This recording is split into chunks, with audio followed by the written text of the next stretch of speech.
Hello, everyone. Welcome to the second installment of What is Holy Week?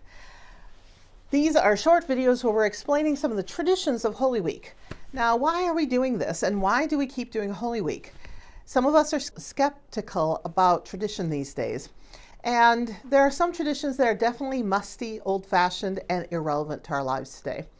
But other traditions do a beautiful job of connecting us to God and to our community and helping us to grow in our spiritual lives.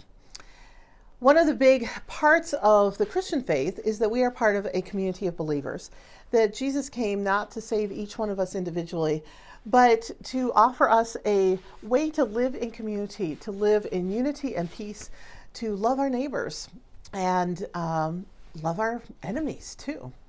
So Holy Week is a time for us to remember that we are part of a story that is bigger than ourselves. A lot of the time, the messages we get from the world are about putting number one first, meaning ourselves. How do we get ahead? How do we make our lives perfect? Life hacks 101. But we are part of a bigger story, a story of God's relationship with God's creation that goes way back and continues into the future. We are part of a story that isn't just about us, but about living in community. And Holy Week is all about that. Because during Holy Week, we read the story of what happened to Jesus. Jesus, who had been teaching about a way to see the people who were marginalized and set aside in society, offering hope to people like women who didn't have the same rights and privileges as men, helping people with disabilities who had been shunted and quarantined, especially lepers. But this upset the apple cart. And there were Jewish religious leaders who had worked out a kind of détente, diplomatic, political agreement with the Roman Empire that they got certain rights and privileges. They could organize and govern certain parts of Jewish life, and Rome would leave them alone in this area. The Jewish religious leaders had worked really hard to protect the Jewish people under the Roman Empire. And they were really concerned that some of the stuff that Jesus was saying was going to disrupt this relationship that they'd built with Rome. And so while we talked about with Palm Sunday, a lot of people were really excited that Jesus came to Jerusalem. There was another group of people that wanted to get rid of Jesus. And not only did they want to imprison him and set him aside, there were ones who were actively trying to figure out how to kill Jesus. And that brings us to Maundy Thursday, which is obviously a Thursday, but it's the day in the Jewish tradition that they celebrate the festival of Passover. Now, for a history lesson, Passover is a ritual that goes back to Egypt and Moses. When Moses was trying to convince Pharaoh to let the Hebrews leave Egypt and go back to the area we call Israel today, Pharaoh didn't want to let them go. And there was a series of plagues, and the 10th plague was the plague of death. The firstborns of all the people were killed. But the Hebrews had put blood over their door frames as instructed by God, and the angel of death passed over those homes. Thus we have the name Passover.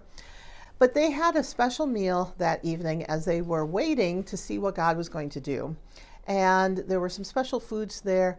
And then as soon as the night was over and the Egyptians saw the destruction, the Pharaoh finally said, "Yep, you can leave," and they took off running. And so this meal is celebrated every year in the Jewish faith to remember how God came through and protected them and released them from a time of oppression. Jesus was celebrating this with his followers.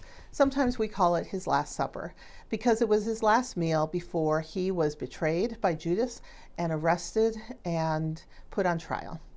And so it was a gathering of Jesus and his followers on Thursday night.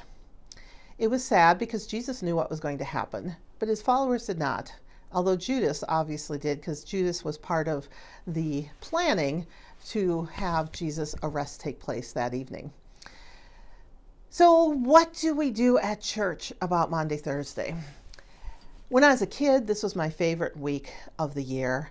This is my favorite worship of the year. There was always something interesting going on, something happening, something I could touch, something I could taste, something I could smell. It was always a memorable worship experience. And I see it now as a wonderful time for community to gather, just as Jesus gathered with his friends. It's a special time to be together in relationship, to show our love and concern for each other, and to be reminded by Jesus how we serve the people around us.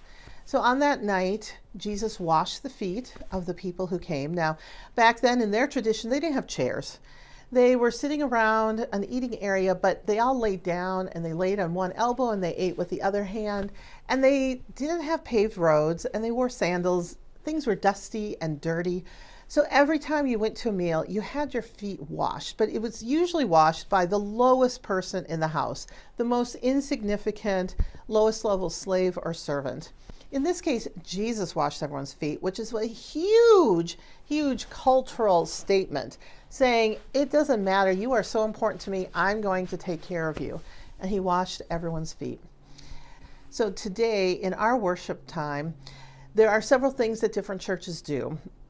This year in 2024, we're having a special meal that will be quite similar to the one that Jesus had with his followers. Sometimes churches, like we did last year, have a foot washing ceremony.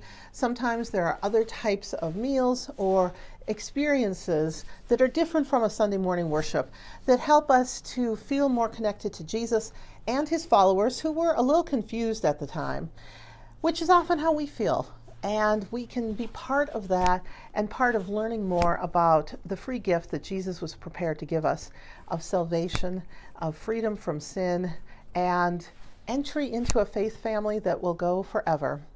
So this is a little bit about what Maundy Thursday is. I highly recommend participating every year in Maundy Thursday. It's always a very interesting service, and it's really a beautiful way to bring community together.